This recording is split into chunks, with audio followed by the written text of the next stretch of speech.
अस्सलामु अलैकुम वरहमतुल्लाहि वबरकातुहू। आज हम क्लास 12 का जो थर्ड चैप्टर है काइनेटिक थ्योरी ऑफ रेडिएशन, इसका next part perfect black body, इसे डिस्कस करेंगे।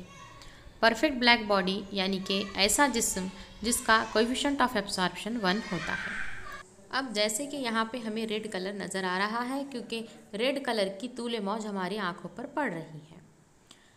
अब यहाँ पर जैसे ही हमें क्या है, जो ग्रीन कलर नज़र आ रहा है, देखिए ग्रीन हमें क्यों नज़र आ रहा है, क्योंकि हमें ग्रीन वेवलेंथ जो है मोबाइल की स्क्रीन से निकलकर हमारी आँख पर पड़ रहा है और हमें ग्रीन नज़र आ रहा है। लेकिन हम मोबाइल जैसे ही बंद कर दे तो हमें ब्लैक नज़र आता है, यानी कोई भी वेवलेंथ हमारी आँखों पर नहीं पड़ रही है, इसलिए कलर जो है वो ब्लैक नज़र आता है। तो उसी तरीके से हम बात करेंगे कि ब्लैक बॉडी यानी कि क्या होती है, कामिल सियाह जिस्म जो है वो क्या होता है। तो ऐसा जिस्म जो क्या करता है, उसके ऊपर हम जितना भी अशा को क्या करेंगे, डालेंगे तो वो क्या करेगा, मुकम्मल तौर पर जज्ब करेगा। जैसा कि प्लैटिनम ब्लैक है, लैम्प ब्लैक है, तो ये जो है 97% क्या करता है, एब्जॉर्ब करता है। तो ये नियरली परफेक्ट ब्लैक बॉडी है, कामिल जिस्म नहीं है। अब जो लैम्प ब्लैक है हम कैसे हासिल करते हैं कि हम क्या करेंगे कि एक जो मोमबत्ती आपको यहाँ नज़र आ रही है उस पर हमने चमचा रख दिया है या सरफेस रख दिया है, और अंदर साइड में जो कालिक जमा हो जाती है हम इसे क्या कहते हैं, लैम्प ब्लैक कहते हैं। उसी तरीके से प्लैटिनम का भी फाइन पाउडर होता है। तो जो कोटिंग होती है प्लैटिनम की, वो प्लैटिनम ब्लैक की ही क्या होती है, कोटिंग वहाँ पर की हुई होती है। अब यहाँ पे दो अजसाम हमें नज़र आ रहे हैं।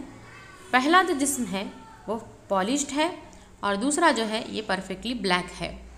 अब दोनों का टेम्परेचर यहाँ पर हमें सेम नज़र आ रहा है और दोनों का सरफेस एरिया, सतह भी जो है उनकी कैसी है, सेम है। अब जब इसके ऊपर रोशनी क्या हो रही है, जज्ब हो रही है, तो ये जो पॉलिश्ड सरफेस है ये क्या करेगा, इतना ज़्यादा एब्जॉर्ब नहीं करेगा, जज्ब नहीं करेगा। लेकिन जो परफेक्टली ब्लैक बॉडी है ये क्या करती है, जज्ब करती है। यानी कि जो जिस्म ज़्यादा इंतज़ाब करेगा, जज्ब करेगा, तो तरसील भी ज़्यादा करेगा, यानी गुड एब्जॉर्बर गुड इमिटर। अब यहाँ पर देखिए कि ब्लैक जो है उसने ज़्यादा जज्ब किया है, इसलिए वो इमिट भी क्या कर रहा है, ज़्यादा कर रहा है। इसकी तरसील जो है वो भी क्या हो रही है, ज़्यादा हो रही है। जबकि पॉलिश सरफेस जो है वो पुअर एब्जॉर्बर है, उसने कम जज्ब किया तो पुअर इमिटर, और ब्लैक बॉडी गुड एब्जॉर्बर है तो गुड इमिटर है। ये पॉइंट आप लोगों को क्या करने हैं, याद रखना है। तो यहाँ पे आप लोगों को जो है कंक्लूजन्स इंपॉर्टेंट है कि जो गुड एब्जॉर्बर होता है, जो ज़्यादा जज्ब करता है, वो ज़्यादा मुर्तसिल भी करता है, गुड इमिटर। अब पुअर एब्जॉर्बर है तो पुअर इमिटर है। लेकिन जो गुड रिफ्लेक्टर है, जो इनेकास ज़्यादा करता है, तो एब्जॉर्ब भी कम करता है और इमिट भी क्या करता है, कम करता है। ये याद रखिए। इसीलिए हमें जो क्या है, यहाँ पर ब्लैक बॉडी जो है हमें नज़र आ रही है, और ये परफेक्टली ब्लैक बॉडी का कंस्ट्रक्शन जो है साइंटिस्ट फेरी ने यहाँ पे दिया था, इसलिए इसे फेरीज ब्लैक बॉडी कहते हैं। अब कैसे है कंस्ट्रक्शन, देखिए ये डबल वॉल आप लोगों को नज़र आ रहा है और यहाँ पर जो है एक स्मॉल अपर्चर यानी कि छोटा सुराख है। अंदर साइड से ये बॉडी जो है वो बिल्कुल ब्लैक है और जो छोटा सुराख है उसे स्मॉल अपर्चर हम जो है वो कहेंगे। अब देखिए हमें क्या करना है कि जो बाहर का जो सरफेस है वो सिल्वर्ड सरफेस है और अंदर का जो सरफेस है वो इवैक्यूएटेड चैम्बर है। हमने बाहर का सिल्वर सरफेस इसलिए रखा है कि जो है वो रेडिएशन बाहर इमिट नहीं होने चाहिए। अब यहाँ पर देखिए कि अभी जो आप लोगों को अंदर साइड पे जो इवैक्यूएटेड गैप नज़र आ रहा है, ये इवैक्यूएटेड गैप किस वजह से है कि कन्वेक्शन की वजह से, यानी कि जो हम एहमाल होता है उसकी वजह से ना अंदर की हीट बाहर आना चाहिए, ना बाहर की हीट अंदर जाना चाहिए, इसलिए ये दोनों के बीच में जो गैप नज़र आ रहा है हमें, वो इवैक्यूएटेड गैप होता है। अब इसके बाद जो है यहाँ पर इसका कंस्ट्रक्शन दिख रहा है और अंदर का जो सरफेस है ये लैम्प ब्लैक का इनर सरफेस है, यानी कि जो अंदर साइड से हमने क्या किया है, पूरा जो काजल टाइप होता है, लैम्प ब्लैक जो होता है वो लगाया है। तो जो 97% क्या करता है, हीट को एब्जॉर्ब करता है, तो 97% ये जज्ब करता है, ये हमें याद रखना है। इसके बाद एक कोनिकल प्रोजेक्शन सामने लगाया गया, स्मॉल अपर्चर के बिल्कुल सामने कोनिकल प्रोजेक्शन लगाया गया है।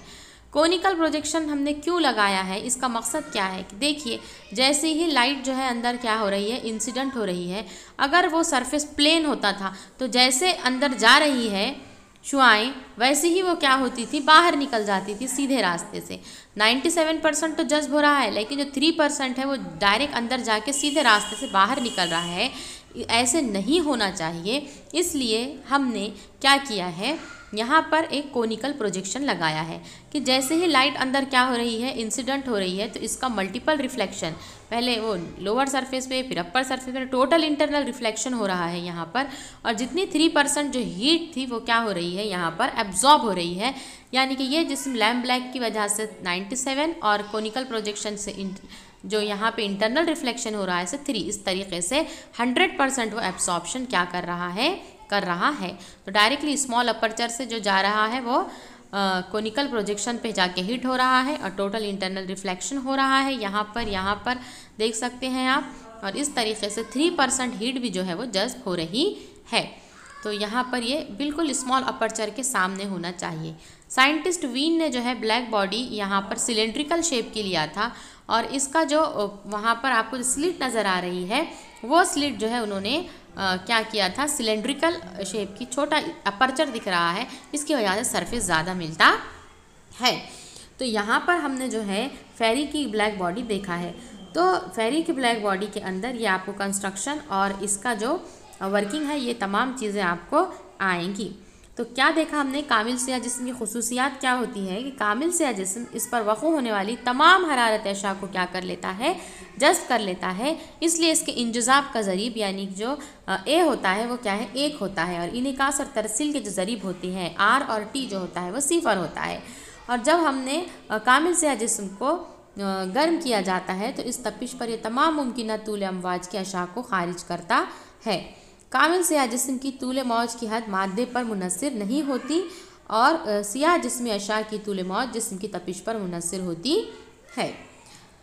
तो यहाँ पर आपको इस चैप्टर के अंदर जो है अभी जो क्वेश्चंस हुए हैं उसके मैं आपको नोट्स भी प्रोवाइड कर रही हूँ, तो ये अपनी नोटबुक में लिखिए।